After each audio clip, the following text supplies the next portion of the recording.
Today we're going to find out the question, are you a New Covenant Christian? Well, it depends on your perspective on God.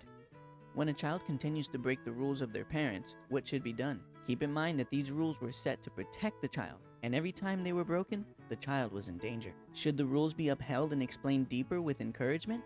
Or should the rules become demolished so that the child can become blameless when they decide to continue in the dangerous path? The question is, what did God do with His covenant, and what was it all about? A covenant is a promised agreement between two parties. We need to first take a look at where it all started.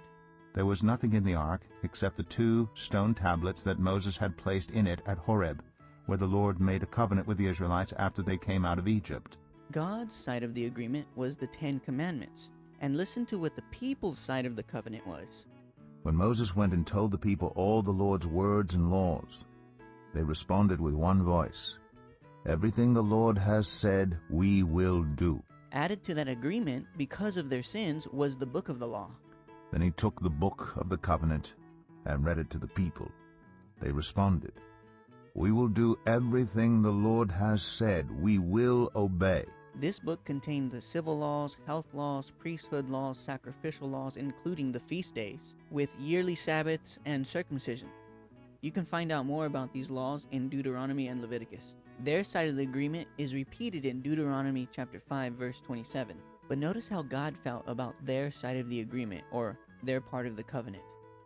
"The Lord heard you when you spoke to me, and the Lord said to me, I have heard what this people said to you. Everything they said was good. Oh, that their hearts would be inclined to fear me and keep all my commands always, so that it might go well with them and their children forever." God reminded His people where He wanted to put His laws. "These commandments that I give you today are to be on your hearts. My son, forget not my law, but let thine heart keep my commandments. For length of days and long life and peace shall they add to thee." But was old Israel faithful to the covenant? They did not keep God's covenant and refused to live by His law. When the Israelites wandered away from the covenant of God, they broke the very means of His covenant, His 10 Commandments. This law was different from the rest of the laws written in the book of the law. This law was put in the Ark of the Covenant, where no one can change them. But when Israel lost respect for them, God sent Jeremiah to warn them. He says, "Hear you, earth, I am bringing disaster on this people, the fruit of their schemes, because they have not listened to my words and have rejected my law. The Lord said, It is because they have forsaken my law, which I set before them. They have not obeyed me or followed my law." Now the big question. So what was God's solution?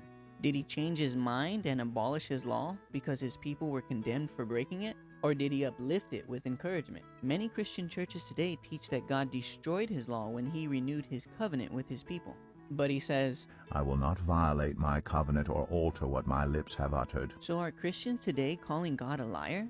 God did renew the covenant, but notice what side of the agreement He renewed when they disobeyed Him. "The days are coming, declares the Lord, when I will make a new covenant with the people of Israel and with the people of Judah.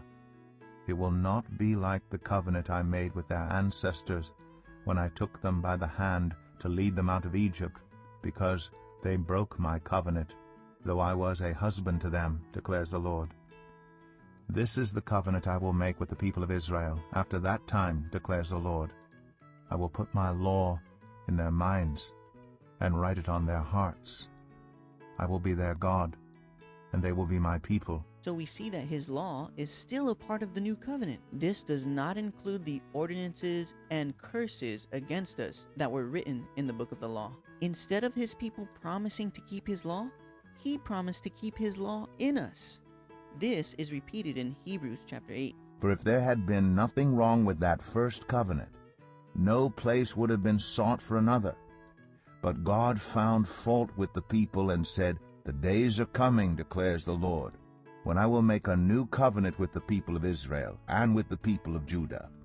It will not be like the covenant I made with their ancestors when I took them by the hand to lead them out of Egypt, because they did not remain faithful to my covenant, and I turned away from them, declares the Lord.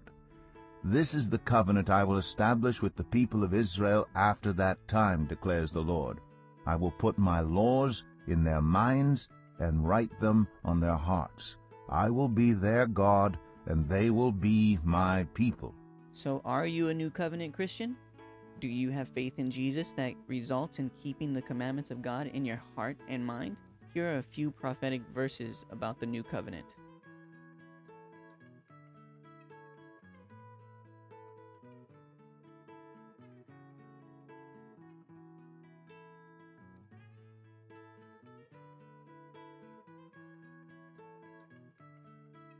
I hope you enjoyed this short video. Please like, share, and subscribe for more studies on the law of God. Many blessings.